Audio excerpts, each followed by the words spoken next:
ষষ্ঠ শ্রেণীর সমাজ বিচিত্রা কর্মপুস্তক বইয়ের আমি পাঠ নং 10 ভারতীয় সংস্কৃতির ভিত্তি এই পাঠটির আমি অল অ্যাক্টিভিটিস তোমাদের সঙ্গে আলোচনা করব। তাহলে আমার ভিডিওটা তোমরা স্কিপ না করে দেখতে থাকবেন। অবশ্যই আমার চ্যানেল যদি নতুন কেউ ভিজিট করে থাকো তাহলে অবশ্যই আমার চ্যানেলটাকে লাইক শেয়ার অ্যান্ড সাবস্ক্রাইব করে নেবে পরবর্তী নোটিফিকেশন পাওয়ার জন্য।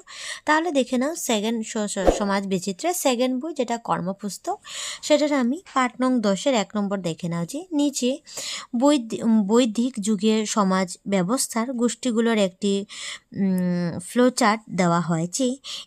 এটিতে বৈদিক সমাজের ক্ষুদ্রতম গোষ্ঠী এবং তাদের প্রধানের নাম উদাহরণ হিসেবে দেওয়া হয়েছে। পাঠের উপর ভিত্তি করে ক্রমানুসারে শূন্য বক্সগুলো ভর্তি করো। তাহলে এখানে তুমি গোষ্ঠীগুলি ভর্তি করবে এখানে। তাহলে তুমি এইভাবে লিখবে যে জন হয়ে যাবে রাজন, বিষ হয়ে যাবে বিষপতি, গ্রাম হয়ে যাবে গ্রামীণ, পরিবার কুল, গৃহ হয়ে যাবে তোমার প্রীতি। তারপর নাম্বার 2 অ্যাক্টিভিটি হলো নিচে দেওয়া প্রশ্ন দুটির শুদ্ধ উত্তরটি পাশে থাকা বৃত্ত চিহ্নটি পূর্ণ করো। তাহলে ক নম্বর হলো যে বর্ধমান মহাবীর সন্ন্যাসী জীবন যাপন করতে কোন মত পোষণ করেছিলেন। আনসারে এখানে দেওয়া হয়েছে 4টি যে আত্মার অমরত্বের জন্য, আত্মার পবিত্রতাকে রক্ষা করার জন্য, দান গ্রহণ করতে, তীর্থযাত্রা করার জন্য। তাহলে সঠিক আনসার হয়ে যাবে তোমার আত্মার অমরত্বের জন্য হয়ে যাবে তোমার সঠিক আনসার। তারপর নেক্সট খ নম্বর কোশ্চেন হলো যে তোমাদের মতে জড়বাদকে কেন নাস্তিক মতবাদ বলা হয়। তাহলে এখানে 4টি অপশন দেওয়া হলো যে শক্তিকে উপাসনা করার জন্য, জড় বস্তুকে পরম সত্তা বলে স্বীকৃতি করার জন্য, পুনর্জন্মের বিশ্বাস রাখার জন্য, অনেক বিশ্বাসের আস্থা রাখার জন্য। তাহলে সঠিক আনসার হয়ে যাবে তোমার জড় বস্তুকে পরম সত্তা বলে স্বীকার করার জন্য।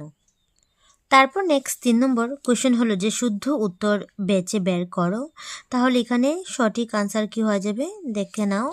ক নম্বর হলো যে জৈন ধর্মের প্রথম তীর্থঙ্করের নাম মহাবীর ঋষভনাথ ছিল। তাহলে সঠিক আনসার আমি দিয়ে দিচ্ছি অলরেডি ঋষভনাথ, এখানে তুমি ঋষভনাথ লিখে নেবে।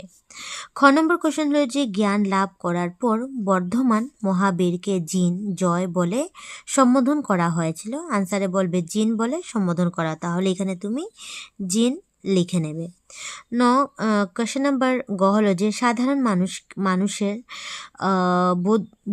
বোধগম্যের জন্য বুদ্ধদেব উনার পালি বা প্রাকৃত মতবাদ সমূহ ভাষায় প্রচার করেছিলেন। তাহলে আনসার হয়ে যাবে তোমার পালি মতবাদ হিসাবে প্রচার করেছিলেন, এখানে লিখে নেবে। ঘ নম্বর হলো যে চন্দ্রগুপ্ত অশোক বুদ্ধ ধর্মের পৃষ্ঠপোষকতা করেছিলেন। তাহলে সঠিক আনসার হয়ে যাবে তোমার অশোক। তাহলে এখানে তুমি অশোক লিখে নেবে।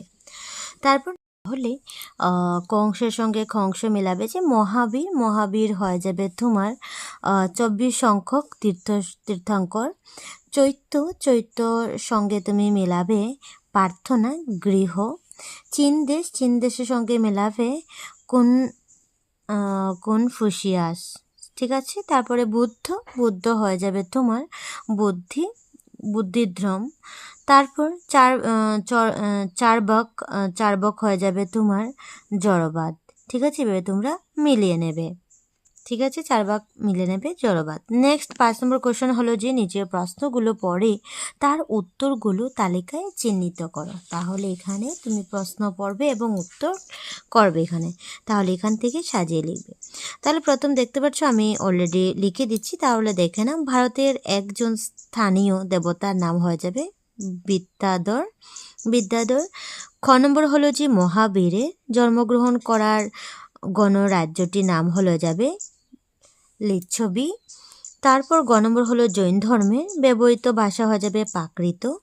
ঘ হয়ে যাবে বুদ্ধদেবের বাল্য নাম হয়ে যাবে তোমার সিদ্ধার্থ। নম্বর হলো জড়বাদের অন্য একটি নাম হয়ে যাবে তুমি লুকায়াত। এভাবে তুমি লিখে নেবে। তাহলে তারপর নেক্সট দেখতে পাচ্ছি বক্সের মধ্যে আমি অলরেডি আনসারগুলি দাগিয়ে দিয়েছি। তারপর নেক্সট 6 নম্বর কোশ্চেন হলো যে নিচের বাক্যগুলো শুদ্ধ উত্তরটি পাশে থাকা বৃত্ত চিহ্নটি পূর্ণ করো। তাহলে দেখতে পাচ্ছ বৃত্তটি আছে, পূর্ণ কোনটি শুদ্ধ হবে সেটিতে তুমি পূর্ণ করবে। তাহলে প্রথম কোশ্চেন হলো যে পার্শ্ব দেশের প্রাচীন ধর্ম হলো হিব্রু। তাহলে এখানে ভুল হচ্ছে, তার জন্য আমি কিচ্ছু লিখলাম না।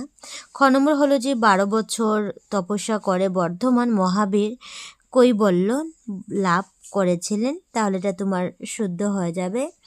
তারপর নেক্সট হয়ে যাবে বুদ্ধদেব বলি বিধানে বেশি গুরুত্ব দিয়েছিলেন। এটা শুদ্ধ হবে না।